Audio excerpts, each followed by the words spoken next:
It's a ghost of a memory now, a sun-drenched mirage from a life that feels a million miles away. Picture it. All 18 Brown children, a sprawling, chaotic, breathtaking constellation of blonde and brown hair, limbs tangled on couches, bodies spilling onto the living room floor. A room overflowing with laughter that was real, unforced, unmanufactured. A joke rippling through a family that once believed it was unbreakable.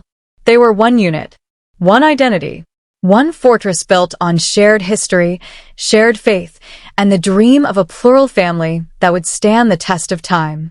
But fortresses can turn into prisons, and families can become battlefields. Flash forward to today.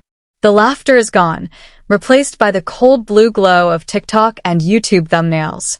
A son, Pedon, his expression hardened by years of disappointment, stares into his phone camera and quietly declares a cold war against his father's wife. A daughter, Gwendlyn, sits before a ring light, peeling back the family mythology episode by episode, her words a scalpel carving straight through the TLC illusion. The Brown family's greatest strength, its unity, has become its most devastating battlefield. The children are choosing sides, and their testimony is damning. Before we call our first witness to the stand in this collapsing family empire, make sure you've entered your own verdict by hitting the like button.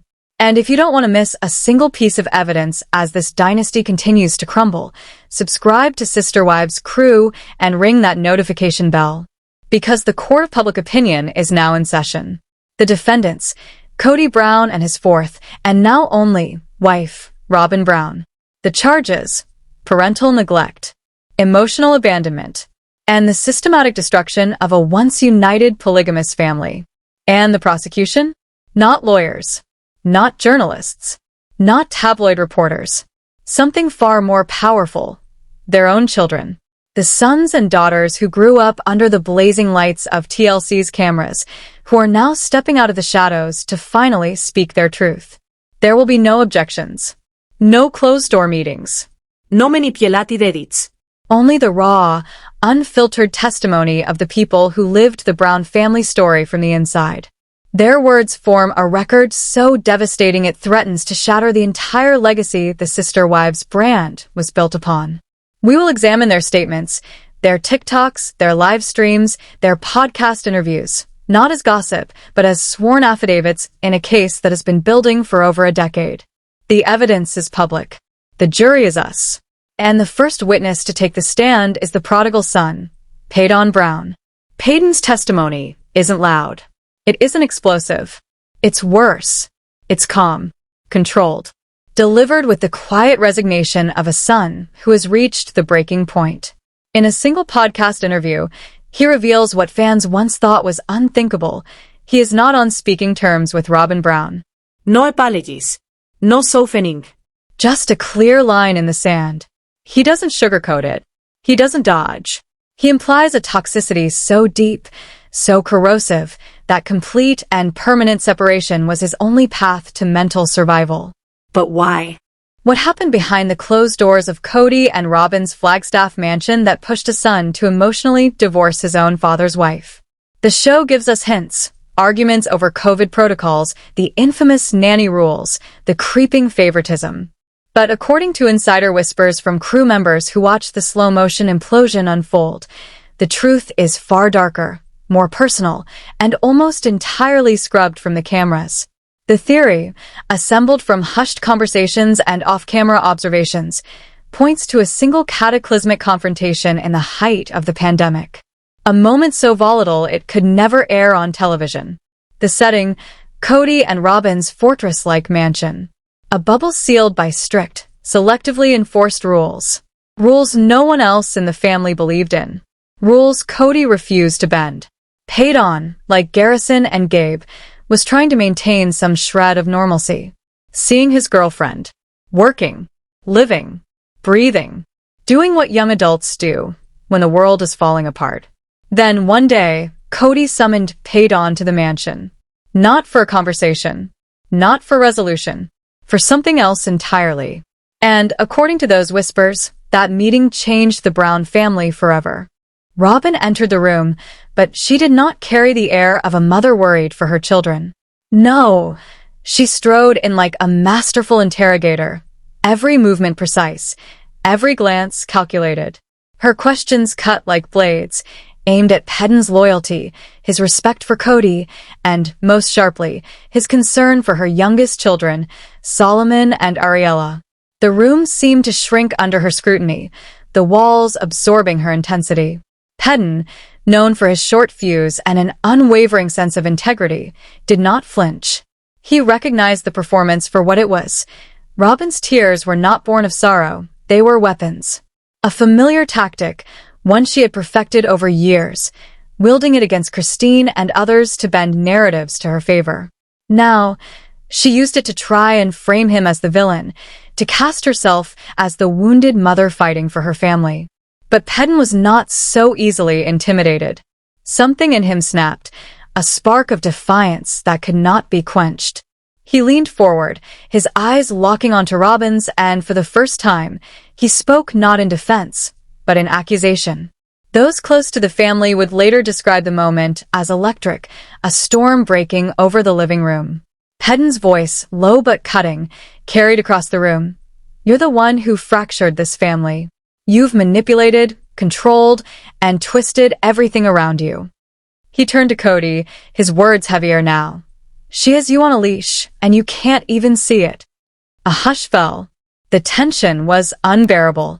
For a moment, the patriarch himself seemed shaken, the authority he had long wielded suddenly uncertain. Voices rose, hearts pounded, and tempers ignited like dry tinder.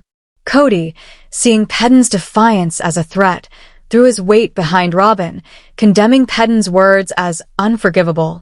In that instant, the room was divided, the invisible line drawn clearly between allegiance and opposition. And then came the final, devastating strike. Pedon's words, deliberate and merciless, cut through the tension like a scalpel. "You may have fooled him, but you don't fool any of us.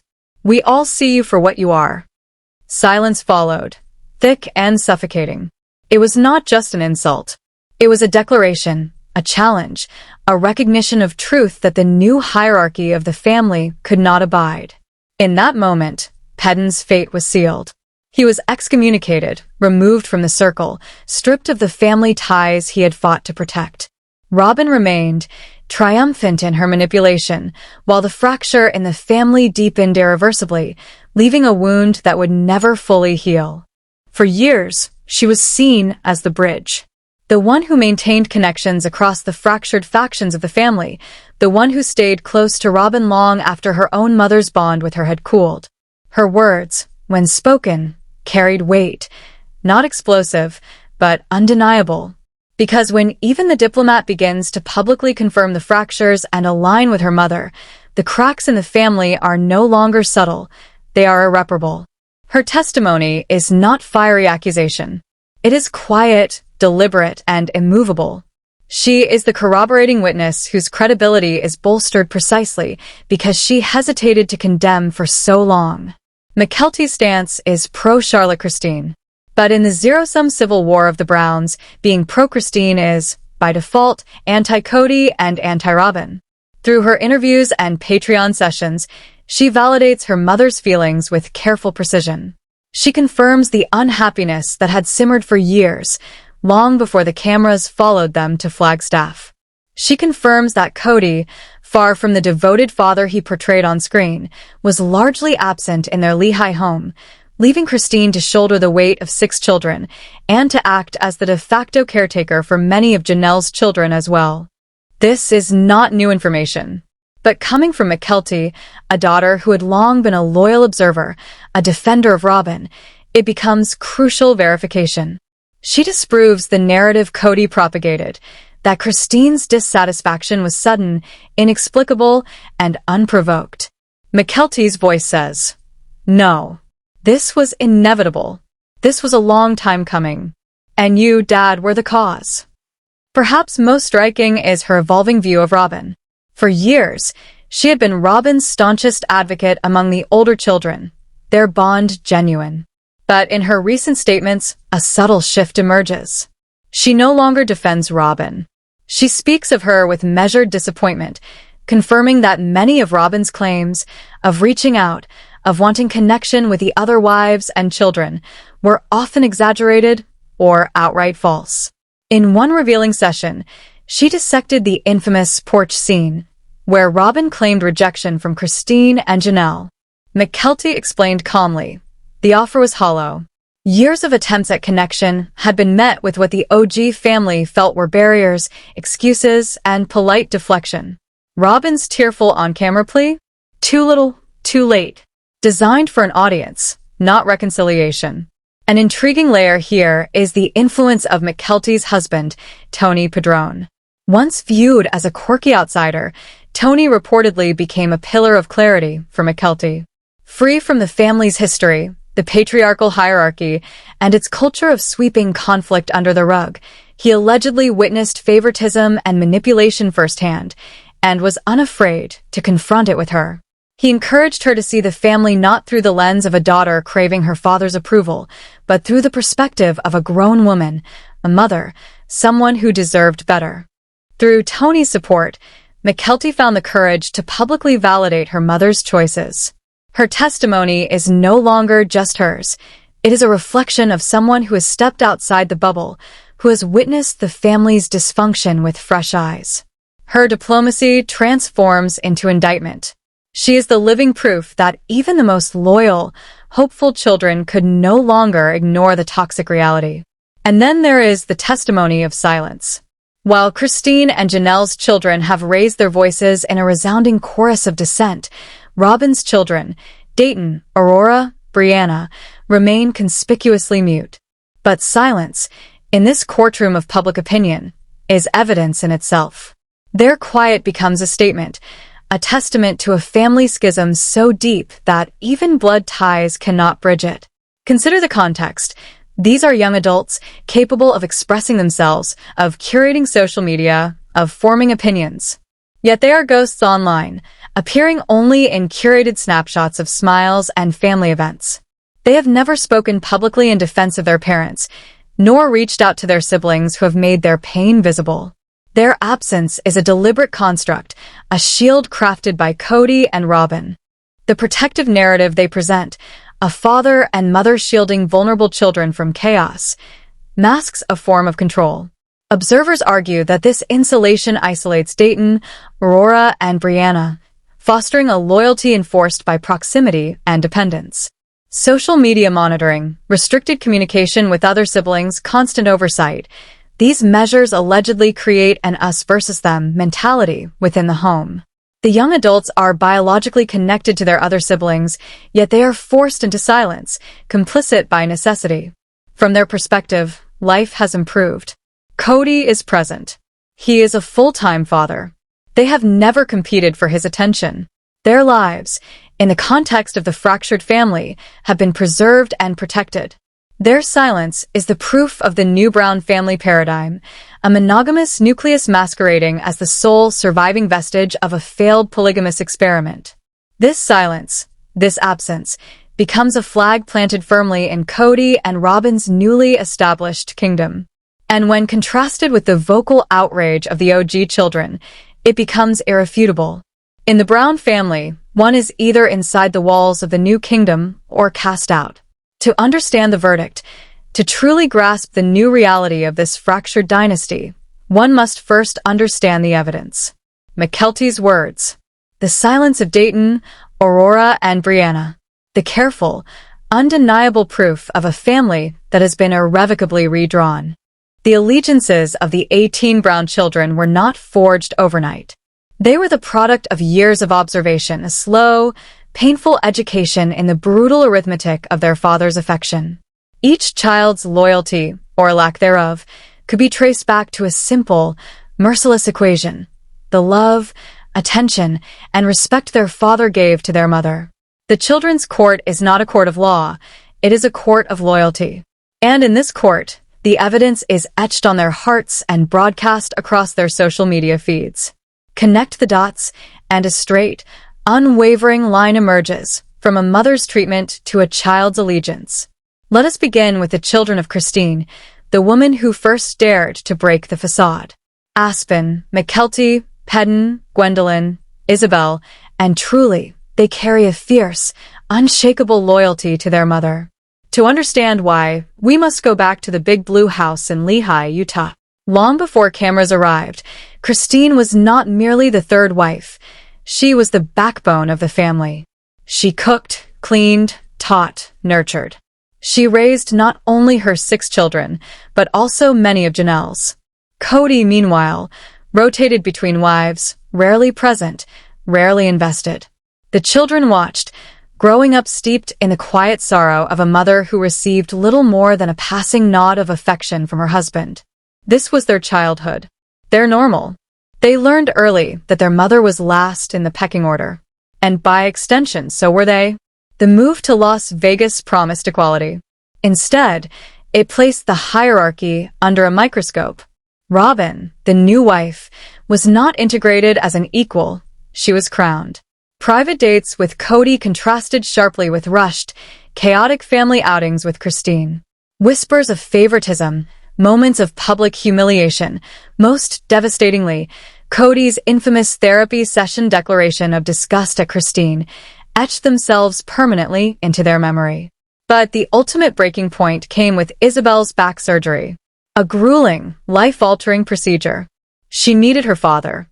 Christine needed her husband. Kody chose not to go, citing COVID-19 precautions. In that single decision, he drew a line that could never be erased.